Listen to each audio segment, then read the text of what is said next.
नमस्कार साथियों, अभिवादन स्वीकार करिए डॉक्टर अरविंद कुमार पाल का। आज इस रेडियो पॉडकास्ट में हम बात कर रहे हैं भारत के इतिहास में वंदे मातरम एक ऐसा उद्घोष है जो हर दौर में हर व्यक्ति के लिए अपनी मातृभूमि के प्रति एक समर्पित आदर भाव देने का विचार रहा है।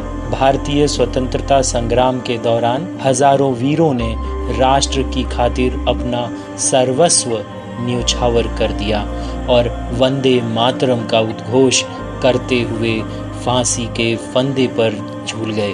स्वतंत्रता संग्राम में आजादी का मूल मंत्र बन चुके वंदे मातरम बोलते हुए मातृभूमि के कई सपूतों ने अपने सीने पर गोलियां भी खाईं। इस वंदे मातरम को सबसे पहले बंकिम चंद्र चटर्जी ने अपने उपन्यास आनंद मठ में लिखा था। इसी पुस्तक में जिक्र है सन्यासी आंदोलन का। लंबे समय तक चले सन्यासी आंदोलन ने अंग्रेजों को खूब छकाया और इस आंदोलन की अगुवाई गिरि संप्रदाय के सन्यासियों ने की थी। हमारे देश में हमेशा से ऋषियों और सन्यासियों ने देश काल परिस्थितियों के अनुसार आगे बढ़कर जनता के हितों के लिए कई काम किए हैं। यही कारण है कि जब जरूरत महसूस हुई तो उन्होंने अंग्रेजों के खिलाफ भी लोहा लिया। ऐसे में उन्होंने न केवल राष्ट्र धर्म की स्थापना की बल्कि युग धर्म की हुंकार बनकर भी सामने आए। सन्यासी विद्रोह मुख्य रूप से बंगाल और बिहार की धरती पर ही हुआ, क्योंकि यहीं अंग्रेजों ने सबसे पहले अपने पांव जमाए थे। अंग्रेजों के विरुद्ध सबसे पहला विद्रोह वस्तुतः सन्यासियों का ही माना जाता है और कहा जाता है कि इस आंदोलन में कई हजार लोग मारे गए थे। बंगाल पर अंग्रेजों का कब्जा होने के बाद 1770 में भीषण अकाल पड़ा।